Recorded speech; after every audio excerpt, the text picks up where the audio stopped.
Thanks, Lou. So we're going to star in two feature films back to back in September. In September, they're filming simultaneously, so I'm going to be crazy a month from now. What are they? What are they? One is called, I don't know, can I look at here? That's not No, right. she can tell you later. I can tell you later. Oh. I'll tell you later. It's not really nice. We have a meet and greet, so you can ask them personal You questions, but we want to focus on the on this, yeah. But to answer the question, it's not the size of the project, it's the quality. And I read the script, and I was like, I just have to be a part of this. So that's why I even accepted the smaller role, because it was just such a phenomenal role, and I laughed my ass off reading the script. I mean, I was like, this is going to be great. And I met Shooks, and I met Godfrey, and I was like, these people are wonderful. And you don't meet people like that in the industry every day. You usually meet like jerks, like people in Entourage. That's what I mean a lot of the time. So to meet somebody who's willing to let you explore a character and create a character and bring something unique to life, that's somebody that you really want to work with, and that's a rare gem. So, and even I've done like some non-paying projects just because I believe in the project, because I know that it's going to go somewhere. And it does, because it's just that good, and somebody puts their heart and soul into it. You can tell. And that's something that you really want to do. Well, I mean, they pretty much said everything. It's the quality of the project, not the budget of it. But just to give you guys an idea of what set was like when we were there, Shooks, being the wonderful person he is, would get so wrapped up in what was going on, he would often forget to yell "cut" because he was laughing so much. So it became that and he has such a distinct, wonderful laugh. I'm sure that most of you know it. So his laugh became "cut," and that was the kind of atmosphere that we were in. I mean, who doesn't want to be a part of that? It was. I want to put it in perspective. She's right. The first scene we shot, the day of the shoot, was the car scene where they see the Nigerians. But it was the angle where we had the camera close to them and close to them. So Lou and Lamar were reciting their lines, and it's the first time I'm on set seeing actors recite lines and professional cast and crew. And everybody's doing their thing. So the guy yells, the DP guy says, roll camera, they start rolling camera. Roll sound, they start rolling sound. He says, Cap, are you ready? The guy nods. Then he says action. Then he recites lines, she recites lines, she recites and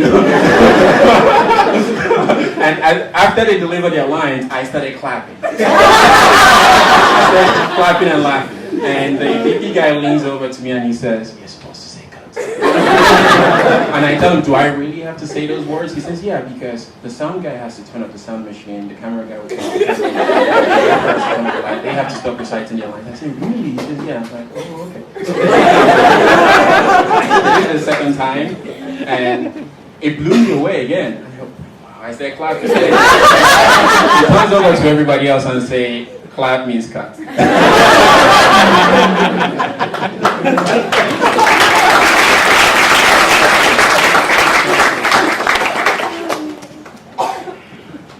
Thank you so much. You guys have been phenomenal. Oh, okay. I'll just entertain one last question because we are actually close to wrapping the Q&A. So go ahead with your question. So I was the guy who was. My name is Abdullah. I grew up with Shooks and Kevin. I was his friend when he was 13.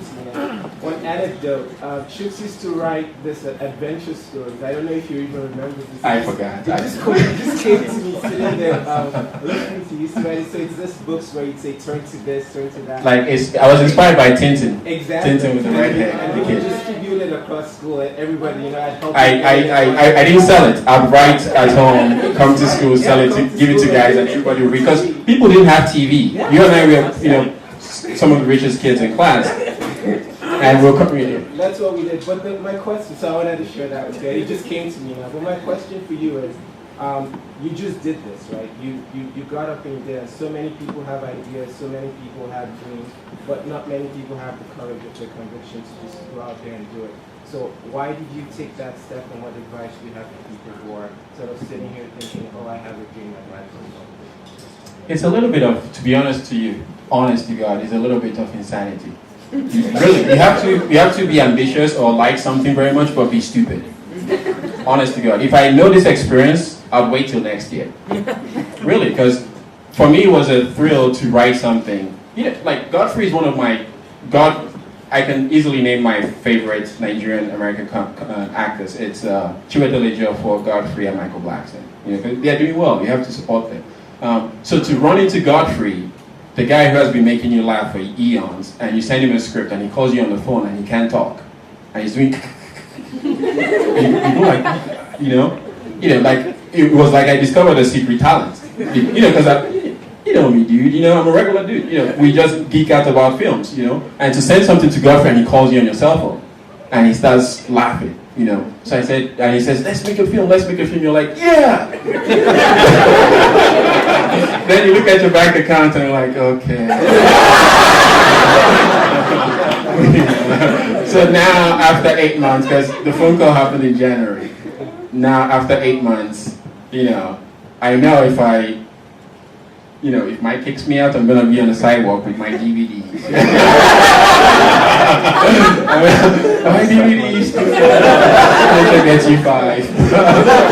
So it takes, I really didn't know what I was doing, to be honest with you. And, my producer came and gave me a budget, but it was twice that eventually, And if I knew, I wouldn't do it. But now, then you have to go clear this. Then you have to go. Last night we did the 200 DVDs, and the budget was twice of what we thought it was going to be.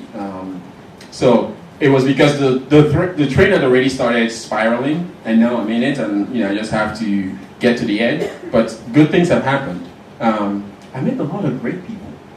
Lex, I didn't know you before. I mean, I just have to say there are a lot of powerful people in this room. Lex, I didn't know you before. Larry, I didn't know you before. A lot of my friends have given props to Michael Blackson.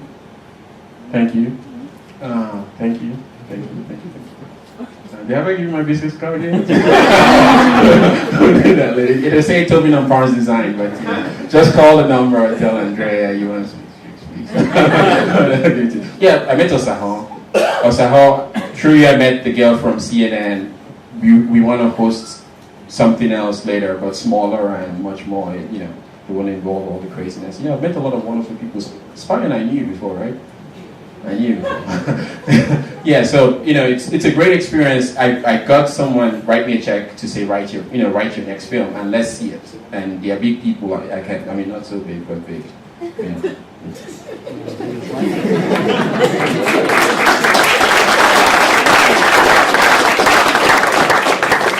And on that note, the Q&A comes to a closure. Thank you so much to the cast members. Please give them a round of applause. They have been wonderful. You guys did an amazing job. Again, congratulations. And thank you guys, all the VIPs, all the guests, the friends of Chooks. Thank you so much for coming. What we're going to do now is we're going to have a meeting.